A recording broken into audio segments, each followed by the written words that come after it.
Welcome to my channel, The Magic of Java. This is an extract from my first book, The Green Queen from Java.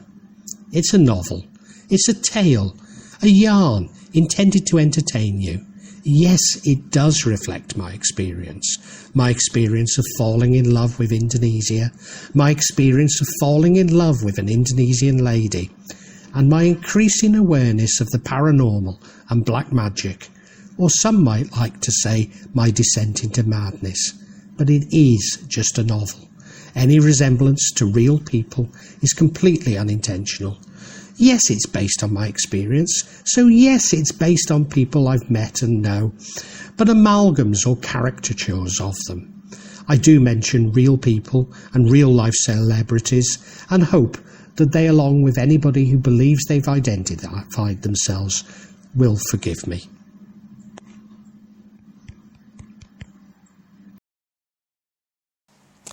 Maddie and I bought a home in South Jakarta from Mina, a girl from FT's who married a Japanese man where she emigrated to.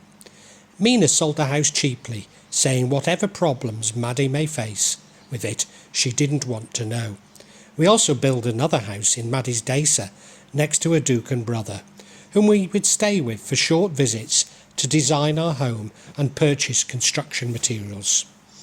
Of course, you knew before me that these homes meant a commitment to marry Maddie. Almost certainly this was Maddie's intention, and we got married twice. First a nikah siri, and eventually the state-registered nikah that Maddie had always sought.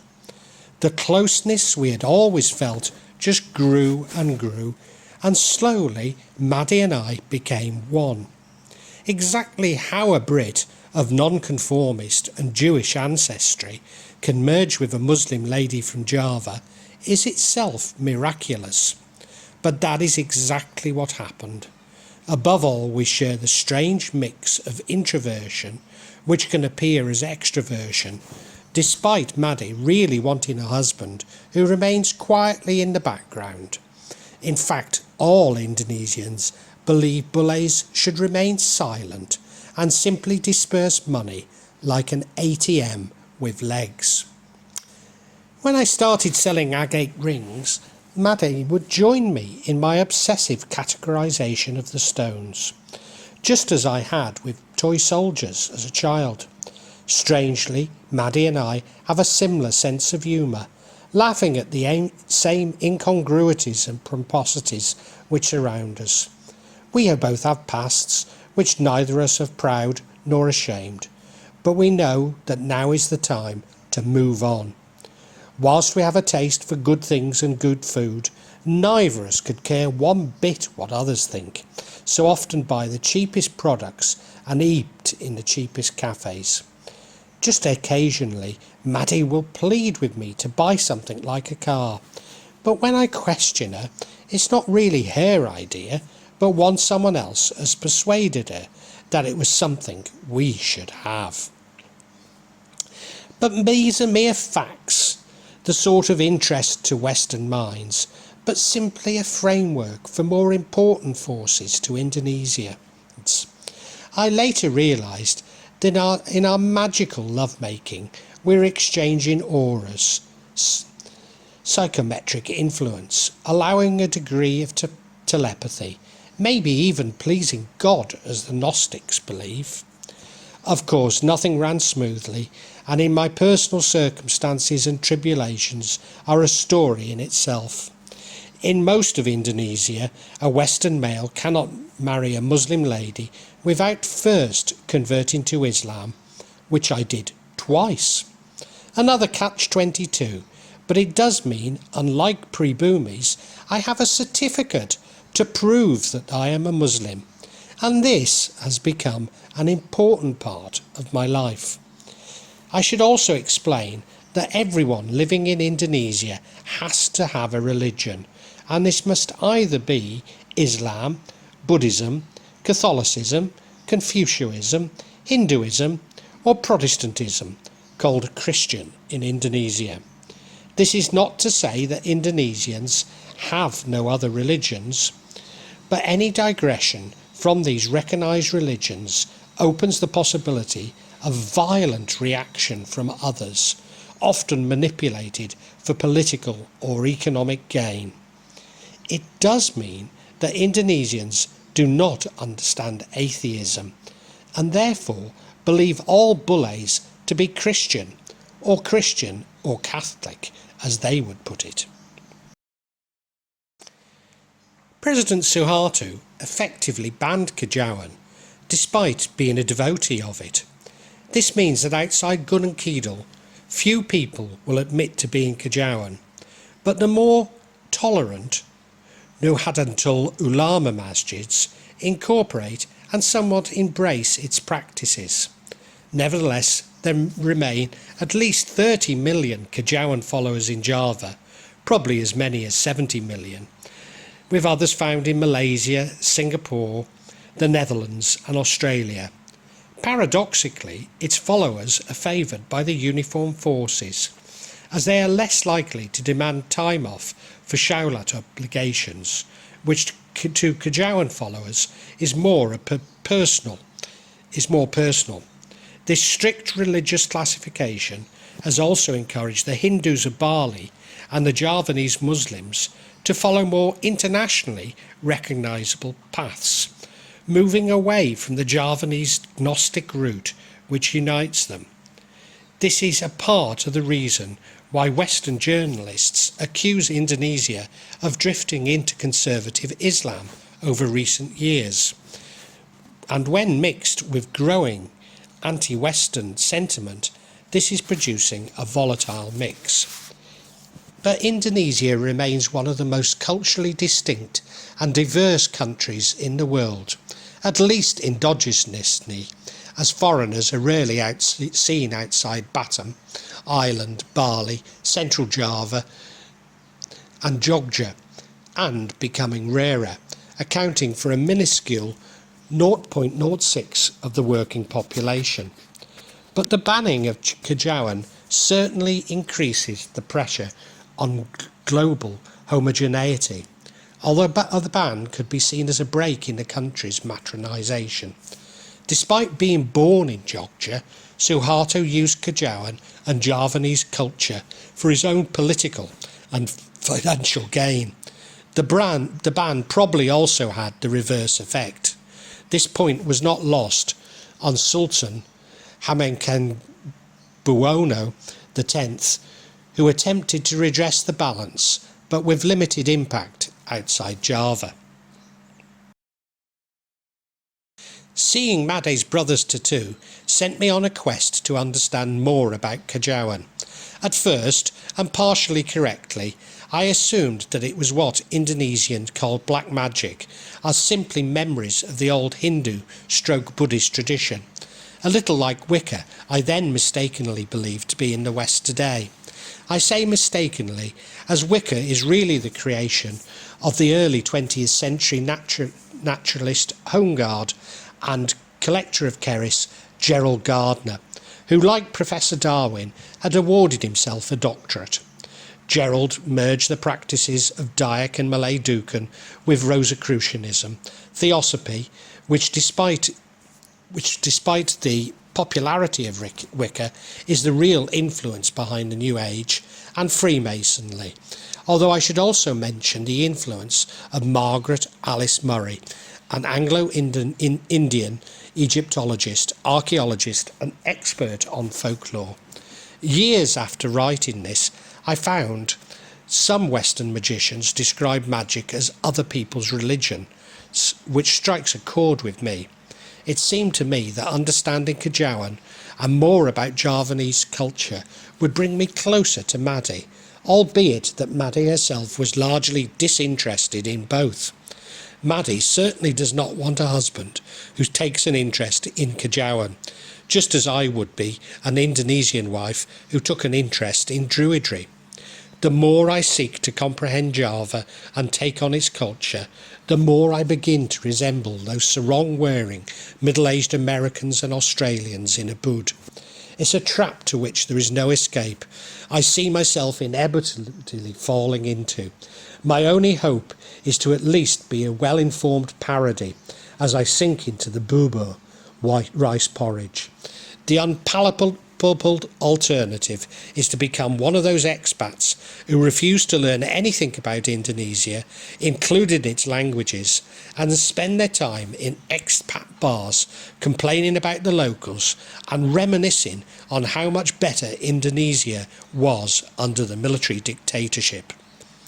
Mas Kanjara moved in with us. He paid no rent, and Made often asked me if I was happy with him staying. Of course I was. Mas Kanjara was a compassionate fellow who had come to Made's rescue on more than one occasion, although I think Made secretly wanted me to say no. Such ploys are typical of Javanese girls, and you need to be able to read them to keep things harmonious. He worked as a driver for a Chinese family who paid him around $100 a month, even then below the minimum wage, but this was made up in an allocation of free cigarettes. Underpayment by Chinese families is not uncommon, nor is it for pre-boomies to approach me to make up their shortfall in wages or allowance, believing that bullets have a joint responsibility for the actions of the Chinese Indonesians. Years later, Made's nephew was staying at our home and got a job in the local Chinese store. He worked over 12 hours a day, 7 days a week, and was constantly shouted at, despite being a happy and diligent worker. Mas Kanjara's daughter, Susanti, also moved in and became our maid. At night I could hear Mas Kanjara outside our home singing Javanese traditional songs with Pa Erte and Om Uni. It was a strange music, even comical at times, but eventually reassuring. They would sit there singing, smoking kritek and shooting rats with Om Uni's air rifle. Mas Kanjara had struck up a friendship with the kampong head Pa Erte, who was from Purwokerto, not so far from Mas Kanjara's desa, and his Chinese wife, Ibu Erte, who like me is a Christian convert, but unlike me really doesn't take Islam seriously. We lived in her childhood home, and in fact all the immediate land around us originally belonged to her family.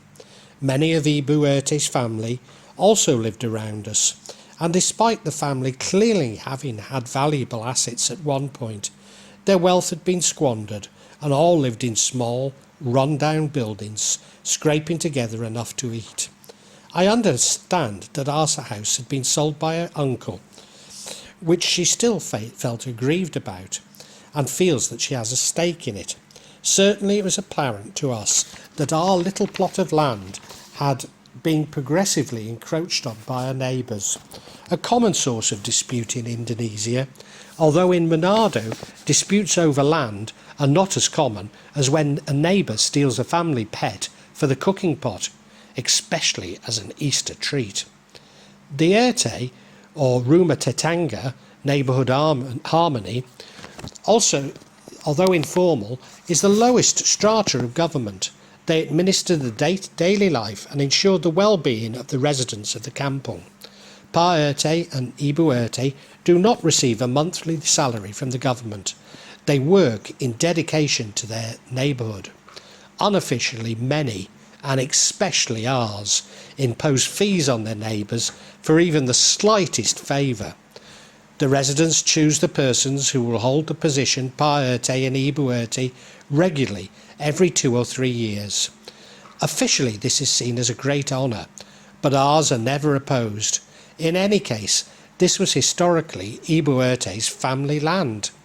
Furthermore, Pa and Ibu Erte are university graduates, probably the only other permanent residents in the kampong, other than myself and Bulan the architect. Both Pa Erte and Ibu Erte having worked as teachers, but either through misfortune or sheer laziness, now found themselves amongst its poorest residents. I remember Bude coming to visit her husband and daughter and found it hard to communicate with her. She rarely spoke Bahasa, and when she did it was with a harsh Banyumas accent, where she had settled with Mas Conchara. She had no English whatsoever. She never missed Shaulat. Even when on a bus or in a bajai, she would recite her prayers from a seat. Bude also never seemed to remove her jilbab, and underneath this I could see no resemblance to Made whatsoever. I remember her leaving our home to get the bus back to Banyamas, armed with an infeasible number of heavy bundles containing presents for her neighbours. She looked anonymous, like any other Indonesian nene about to take the night bus. These gifts are known as ole, which strictly speaking means a local culinary delicacy, such as baked tarts. Although such is the commercialisation of ole, I am tempted to believe that all these local specialities are conceived by a Chinese-Indonesian entrepreneur and made in a large factory in Tangerang, Banten. In fact, Bude could have been Nora Batty returning to Homeforth from a day in the peaks. The next day I heard that Mas Conchara had a girlfriend. I don't know how long others had known, but it certainly came as a shock to me. Why I should be shocked is a conundrum, as such infidelity is something of a national sport, as in France, but at least the separation of family members seek work in Jakarta provides something of an explanation. Bude eventually found out, and Mas Conchara was summoned back to Banyamas. Despite there being no prospect of him earning even $100 a month. We also lost Susanti, as she was when she declared that she was getting married. This was even more of a surprise, as she seemed no older than Widati, and in many respects younger, and I had not considered that Widati might marry soon. But we did gain Titi, as Prama eventually relented and allowed her to join her mother. Our home was always full of love, but the addition of Titi created a youthful laughter that seemed to seep out of every room. Indeed, the addition of Titi made us a real family, maybe the happiest family in the whole world. We had always suffered from a leaking roof. Trees overhung the houses, and the leaves would block the water channels. From the ground it appeared to me that the roof trusses were warped and that we needed a new roof. I left for the UK, leaving Maddie with enough money to repair the roof, and Mas Conchara returned to oversee the construction. Somehow the builder managed to convince Maddie that the roof was fine. In fact, it was worse than I had believed, and remained so, and that she should use the money, which predictably ran out many times over, to remodel the house. They created a wonderful new bedroom for us from absolutely nowhere. I have no idea how the house expanded so much by adding so little to its footprint, but Mas Conchara's mind was on other things, and everything was fitted with substandard materials that we are still repairing and replacing. Much later, Made confided in me that a decision to spend the money on a new room and not the new roof, because she was aware that our old bedroom was haunted. Convinced that Mas Conchara was still in touch with his girlfriend, Bude wished him dead, and shortly after his return to Banyamas, Mas Conchara obliged. Although only my age, nobody seemed to think this unusual. In any case, his wife has willed it. As Muslims are buried before sunset on the day they die, post-mortems are largely unheard of, and certainly not for Indonesia's poor. Bude was in a state of shock. She'd killed a good man and a wonderful husband, and following her official mourning, she had made herself homeless. We offered her shelter in our home as our maid, as her daughter had been only a few years previously. Slowly, Bude grew younger. This nene from Banyamas slowly emerged as an Ibu from South Jakarta, and some resemblance to Made became apparent. Surprisingly, Bude and I became very close, just as Widati and I had become. When I first visited our home in South Jakarta, Made pointed to a tree and asked if I could see a lady in it. I couldn't. I later found out this was Ma, Ibu Erte's Betawi mother. She was our spirit house guardian. She had assured Maddie that she was welcome, just as her daughter had, and that she would see that no harm would come to us. Nevertheless, when Maddie became frightened by her presence, she would turn on the karaoke and sing dangdut. We later found traditional Javanese songs to be more effective, gamelan highly effective, and shalat or recitals from the Al-Quran best of all. The roof continued to leak, and in the end we realised that we had to cut the overhanging branches of the trees and remove one completely. The neighbours, especially Uni, were sent into a panic. We would disturb the spirits and no good can come of it. Apparently they all placed a portion of the food they had cooked for the spirits in the tree, which I later found out to be a major meeting place for the paranormal in South Jakarta. I asked Maddie what she thought, and she explained that it was all superstitious nonsense. In any case, Ma was in a different tree. These events occurred slowly, and over the years, so too did the realisation that our neighbours were profoundly envious of us. Despite other residents in the kampung living in far larger and more opulent homes, including a massive villa that had been built in front of our home, cutting off most of our light, by Bullen, the wise and friendly architect. Years later, the owner of the large house behind ours built villas right up to our back wall, meaning that our rear windows were only a few centimetres away from the villa's back wall and completely blocking our light and making it impossible to repair leaks. Nevertheless, we were considered to be wealthy beyond imagination. After all, I was Ingress, where everybody lives in homes costing over $100 million on streets paved with gold. However, unlike our immediate neighbours, we are not of noble birth, and therefore our assumed wealth is seen to have been acquired illegitimately. Such beliefs about Bule's riches are encouraged by Indonesia's super-rich and politicians, as it deflects attention away from the huge disparities in wealth which exist in Indonesia. It also seems to justify the blatantly anti-foreign laws that increase exponentially. Indeed, every day Indonesia's media carries stories on how foreigners have been caught doing something to the detriment of pre-boonies. Whilst all true, nothing like so much attention is given to pre-boomies committing the same treasonous acts. It is almost as though there is a conspiracy for Bules to supplant the Chinese as Indonesia's favoured scapegoats.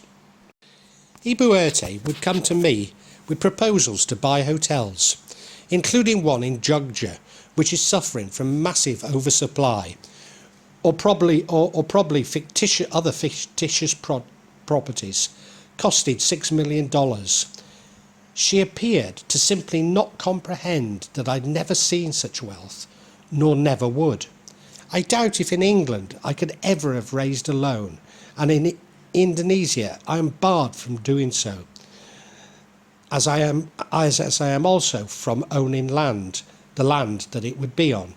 Indeed, whenever I protest about my lack of money and opportunities, Indonesians laugh and come up with ill-thought-out money-making ventures.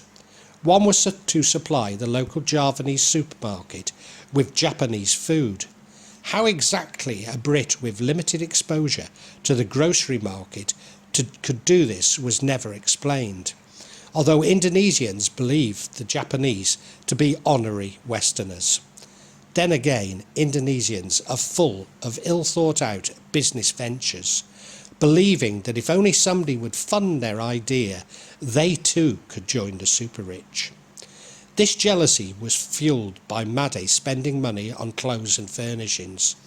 None were expensive, although always more expensive than the locals would pay, with Maddie's marriage to a Bude marking her out as wealthy. As I have always already indicated, no one could believe us to be normal, as anything Maddie buys looks far more expensive than its original, albeit inflated, price. When Bude bought a new water pump, Ibuerte's water pump broke immediately and miraculously. We willingly allowed them access to our water until theirs was fixed, but of course theirs never was.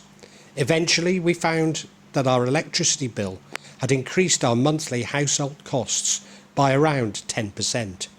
I suggested we simply inform Ibuerte and ask her to contribute.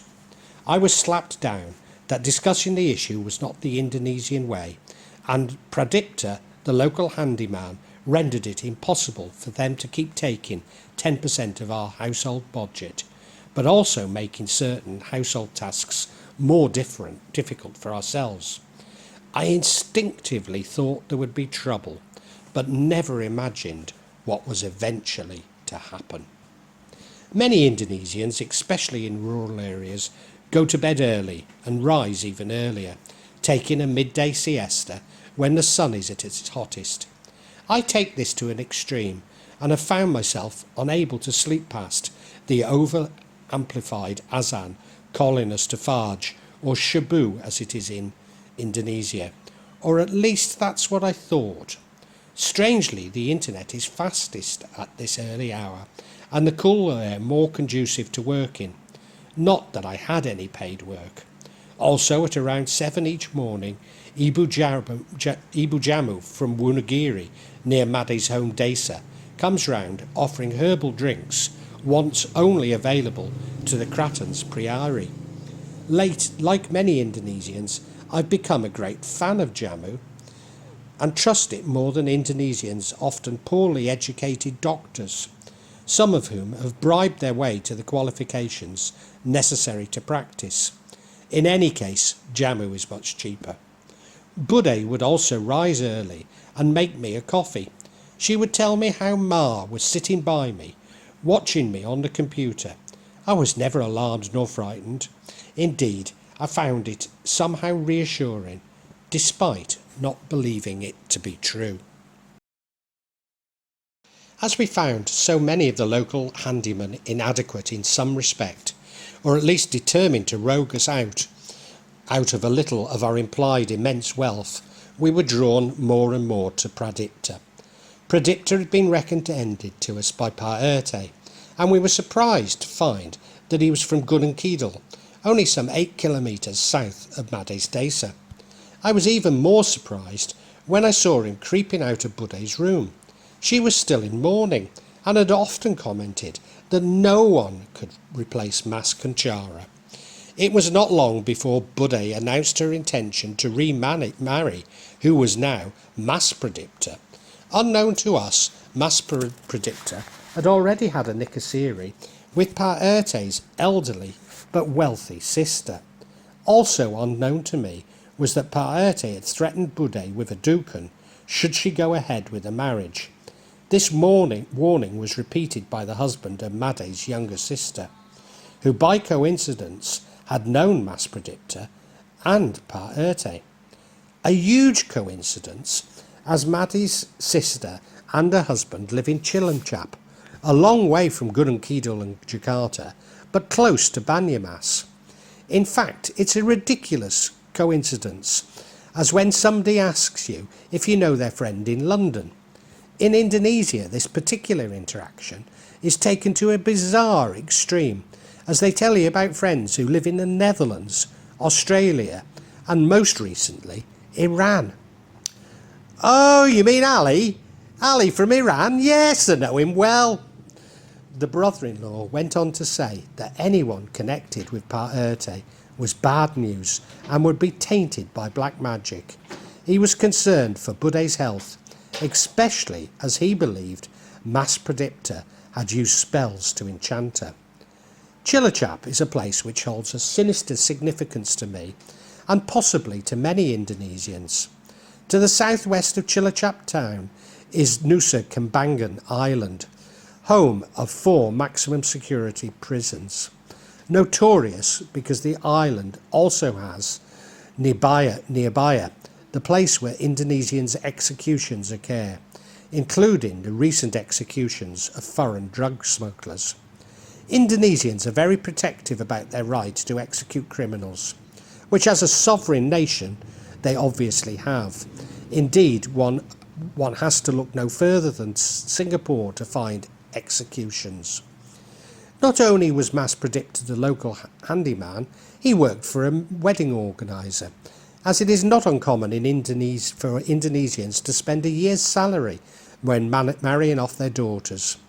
These organisers were contracted to arrange my formal nikah to Made. Mas Predictor transformed our little home in South Jakarta into a balai in the Kraton, using carved polystyrene to resemble marble and decorating it with jasmine and white lilies. He is now turning our garden in Gunung Kidul into a fantasy, with a fish pond, a juggalo or pagoda, strangely called a gazebo, made from local bamboo and flowers everywhere, unlike anything in Gunung Kidul, but clearly something he was used to creating for weddings in Jakarta. All Made's relatives were invited to our nikah, and I paid for their outfits and transport, although the brother living in Sumatra could not attend. The clan from Made's desa did not spend long with us, as the only day we could get married was not a good one. In fact, it was Sato Suro, when Nira Rorokidal consults with the Matram sultans. Anyone marrying on this day will be set with misfortune, but should they overcome it, they will be blessed by Nira Rorokidal. But after Payate's attempts to stop our wedding, it was the only feasible date.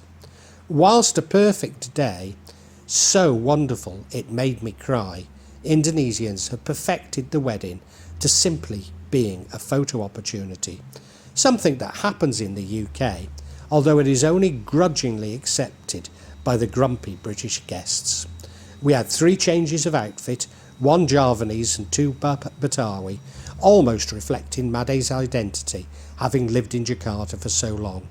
Apart from Made's relatives, all the neighbours attended, with some of the younger girls believing it was a fairy tale from Disney. Indeed, one was so excited she was unable to speak. Yes, Mas Predictor excelled even by his own high standards. Not much time had passed when it was Bude and Mas Predictor's turn to marry. Given Bude's attachment to Banyumas, where her 2 daughters still live, it would be there. Bude's eldest daughter, Leela, was a local teacher, and her husband, Sawadi, worked for the local government, arranging Muslim weddings, so it seemed like a perfect choice. Leela and Sawadi had prepared their house for our stay, planning our days out from Banyumas for us.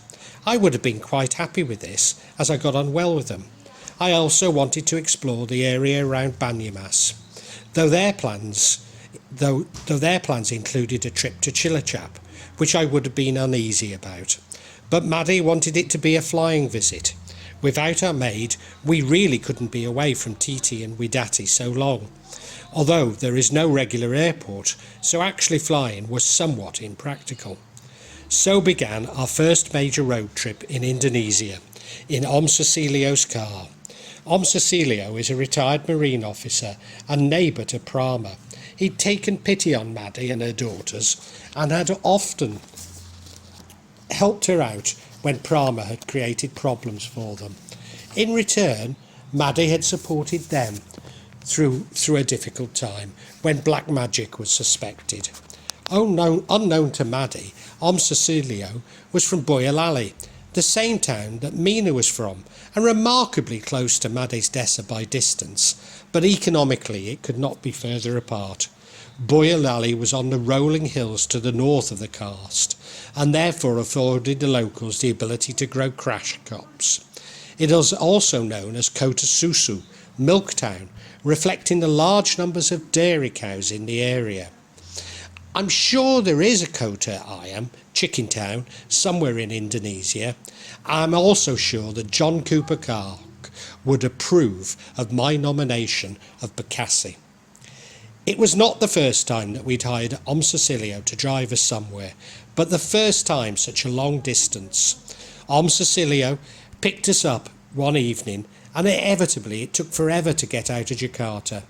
I stayed awake as we crawled along the toll road, but fell asleep to find myself on a strange stretch of road with even stranger vehicles on it. I later found that the trucks must be assembled close by. This stretch of road is used for testing those trucks without cabins, a sight which used to be common on the M6 and A6 near Leyland, where a driver strapped into a seat appeared on a truck chassis which is entirely open to the elements. The next time I awoke it was Farge, and we were in Perakota, Pa Erte's hometown, which appeared completely poverty-stricken and somewhat unsettling. When we returned into daylight, my first impression had been wrong, but nonetheless was ingrained on my mind.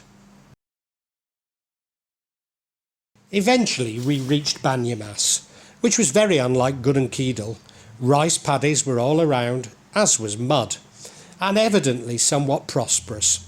Despite this, many of the houses were smaller than in Gunung and the whole place seemed to have a much more solid working class, albeit agrarian working class feel to it. The houses themselves were built almost within the forest, the clearings being smaller than I was used to in Gunung. During the rainy season, the paths through the forests become muddy and difficult to use, but in the hot season they provide useful shortcuts between the small clearings. Rather like Cirebon, people from Parakoto, Cilacap and Banyumas are a special category of Javanese, also being influenced by the Sunda people. Their language is a harsh Javanese, borrowing some Sunda words. The influence of the Kratons of Jogja and Solo are less apparent, as they were never fully incorporated into the Mataram core, and had even once been a part of the Sunda kingdom. Despite not being fully Javanese, they remained proud of their Javanese root and would not welcome being described as Sunda. Indeed, they would look towards the Kratons of Jogja, Solo and Cirebon. Made has a friend from FTs, Linda from Cirebon, who lives in our kampung. When Linda behaves with dignity, she is described as Javanese, but when she shows less restraint, she is called Sunda, as people who are not subtly behaved are not regarded as Javanese. Despite not being expected to lose one temper in Southeast Asia, Sunda and Batak girls have a reputation for ferocious tempers, as do males from Papua and Ambon. Cirebon has many Arab settlers who have mixed with the local population. Maybe this explains their fiery temperament, and certainly it is part of the reason why Cirebon is known as a centre of Sufi black magic. The wedding was held in a small traditional house of Mas Kanchara's parents. As always during the ceremony, I was expected to sit cross-legged on the floor, but there were so many people in this small house that I was somewhat haunched up, and suffering from rheumatism, I was a little embarrassed when Maddie had to help me up. Everyone was surprised to find a Bude at the wedding, and even more so that I was Muslim. A little like people refusing to believe I am not super rich. No one believes I am Muslim, despite it being the law that I had to convert to marry Maddie. Nor indeed can they believe that I willingly eat Indonesian food, not finding it too spicy, having no comprehension that British people regularly eat Indian food, far spicier than most Indonesian food. Manado's food can be very spicy, but in my experience, Indonesians themselves are more likely to complain that it's too spicy than British travellers. Leela's fellow teachers had their photo taken with me, rather like people from Gorontalo all those years ago, and more recently, the jilbab-wearing girls from Surabaya.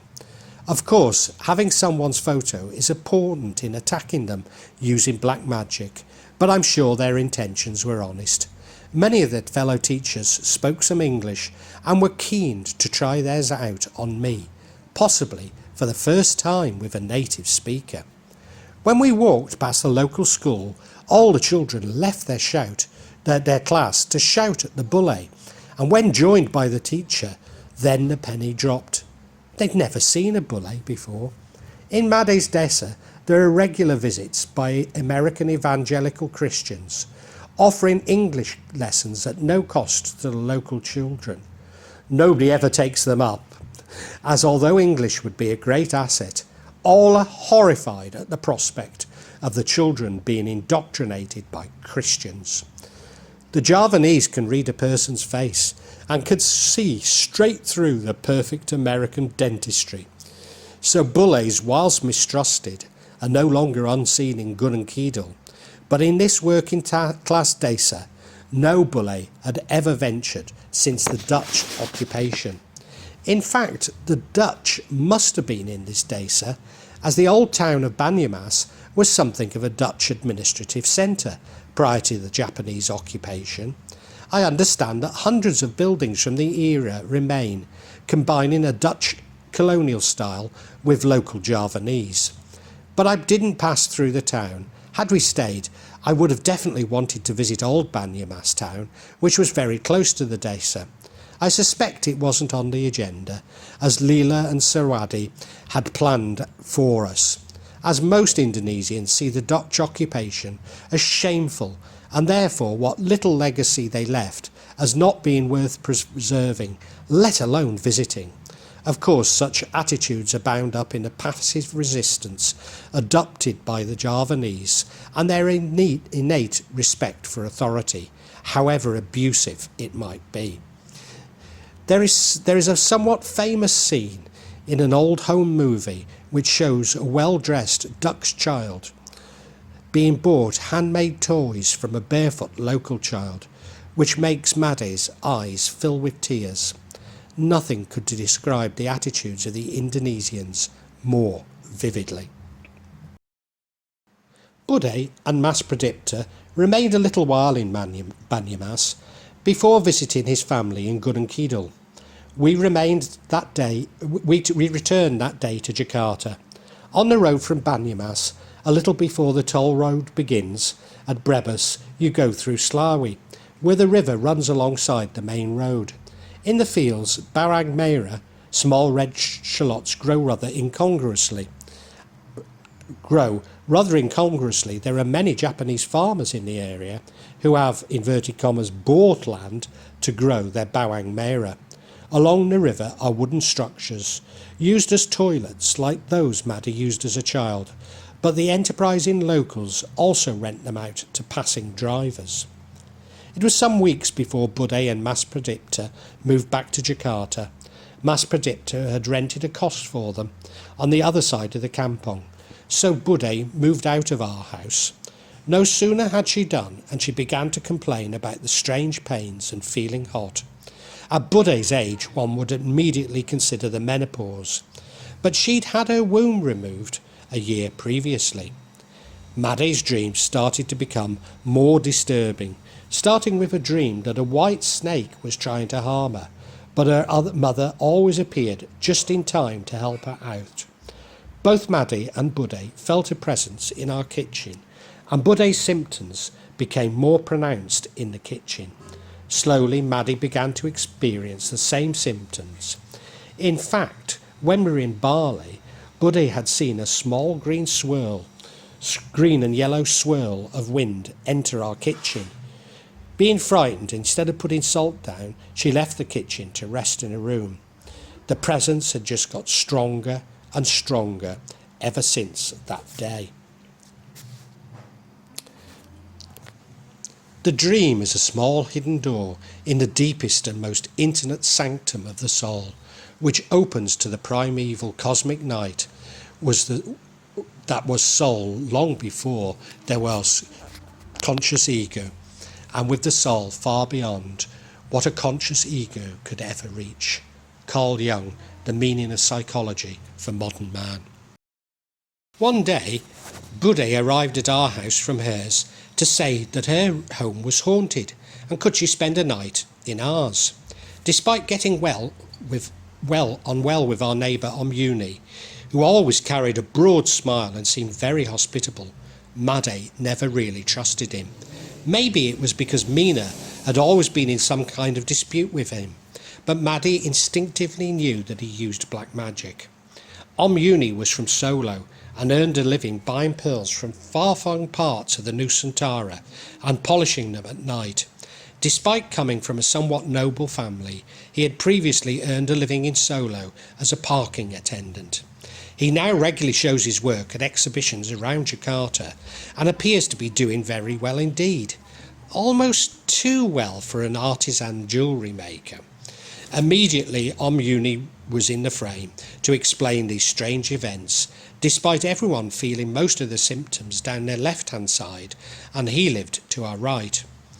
Omuni built a lovely home next to ours, and inevitably there had been a minor dispute about land. I found a very Western solution, which probably resulted in him losing face in front of our other neighbours, so there was a motive. Or maybe he was simply annoyed that I had seen through his subterfuge, convincing himself that he had every right to cheat me, and that it was I who was in the wrong for declining to comply. I refused to believe a word about ghosts and black magic. Like old Bullays, I do not believe in such events, and sought a more science-based explanation. Martin corrected my terminology, saying that I could not believe as it blatantly exists, not a correction I could then completely comprehend. Shortly after this, the postman delivered a parcel to our house with Bude's name on it. Realising the parcel to contain some kind of evil, Bude refused to open it, but Made did. The package contained a strange letter wishing Bude well on her new marriage, purporting to be from Mas Pradipta's child. It also contained a Makerna, not any Makerna, but the one that Bude had bought to sell in her store in Block M. As it was an import, it was fairly unique. Because these had not sold well, Made had sold much of the stock to the neighbours at knockdown prices, so it could only have been sent by the neighbours or someone connected to Mas Pradipta. Bude burnt the Makerna in our yard, which of course meant that its ashes remained on our property. Omuni's guilt was becoming more apparent. Bude attempted to have her jinns removed by a local Ustad, a teacher of Islam. He massaged Bude's thumb, which he said smoked, and then she could see many jinn coming from it. But as I have indicated, this didn't last. Bude returned with Mas Pradipta to Banyamas. Sarawadi would know what to do, and they would be far away from the source of their problems. Bude loves Banyamas, and returning there when facing difficulties was an instinctive reaction. Well, I hope you enjoyed this chapter. By all means, feel free to comment on it, including criticism, as that's the only way I can improve. Now, I really do hate it when channels keep badgering you to subscribe for them, but I suppose it does tell you when I'm going to post new chapters. I'm aiming to do this every week to 10 days, so it might be a good idea to subscribe if you want to. But thank you again for listening.